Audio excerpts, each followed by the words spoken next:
Well, there's a deep idea in the West too. It's like, pick up your damn suffering and bear it and try to be a good person so you don't make it worse.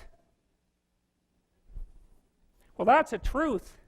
You know, I read a lot about the terrible things that people have done to each other. You just cannot even imagine it. It's so awful. So you don't want to be someone like that. Now, do you have a reason to be? Yes. You have lots of reasons to be. God, there's reasons to be resentful about your existence. Everyone you know is going to die. You know, you too. And there's going to be a fair bit of pain along the way, and lots of it's going to be unfair. It's like, yeah, no wonder you're resentful. It's like, act it out and see what happens. You make everything you're complaining about infinitely worse. There's this idea that hell is a bottomless pit, and that's because no matter how bad it is, some stupid son of a bitch like you could figure out a way to make it a lot worse. So you think, well, what do you do about that? Well, you accept it. That's what life is like. It's suffering.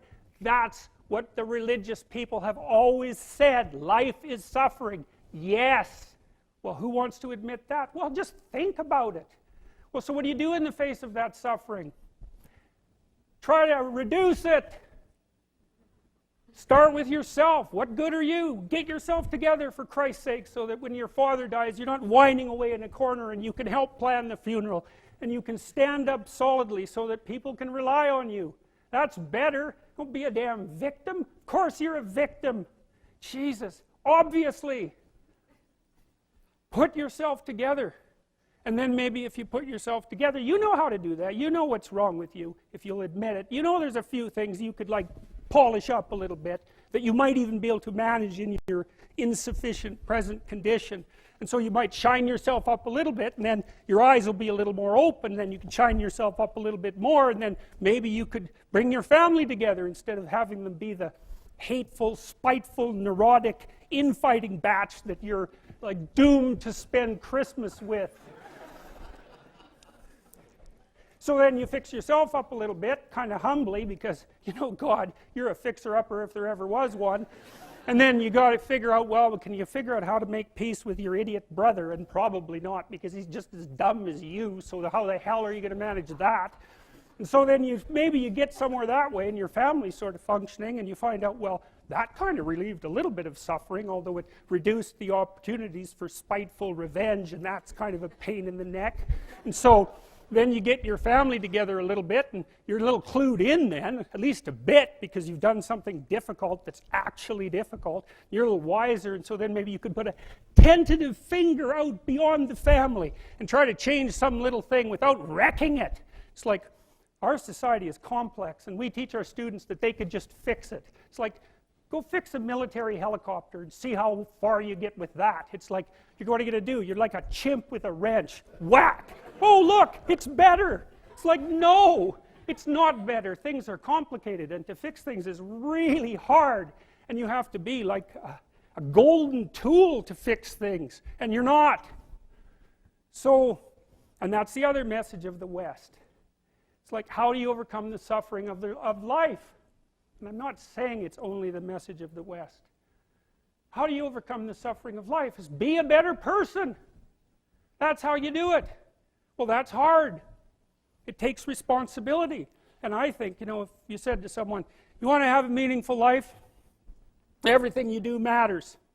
That's the definition of a meaningful life. But everything you do matters. So you're going to have to carry that with you. Or do you want to just forget about the whole meaning thing, and then you don't have any responsibility because who the hell cares, and you can wander through life doing whatever you want, gratifying impulsive desires for how useful that's going to be, and you're stuck in meaninglessness, but you don't have any responsibility. Which one do you want?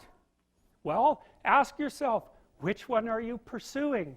And you'll find very rapidly that it isn't the majority of your soul that's pursuing the whole meaning thing, because, well, look what you have to do that. You have to take on the fact that life is suffering. You have to put yourself together in the face of that. Well, that's hard. Christ, it's amazing people can even do it. I'm stunned every day when I go outside, and it isn't a riot with everything burning.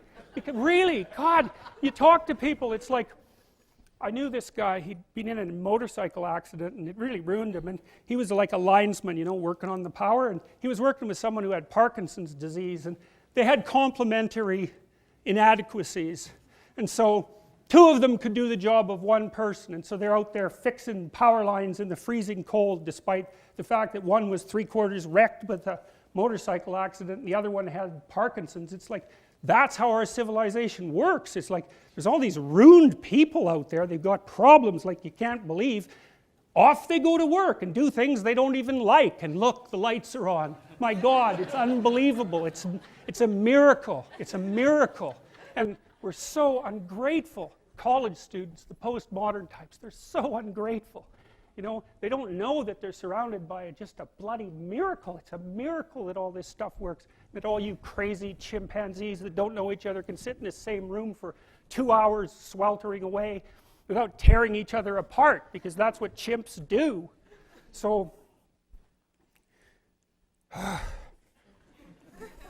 anyways, so what happened? Well, I made some videos and I got to the bottom of some things, at least as far as I can tell, so I told you what the bottom is, and then I got this idea about what you might do about it, which isn't my idea. It's not my idea.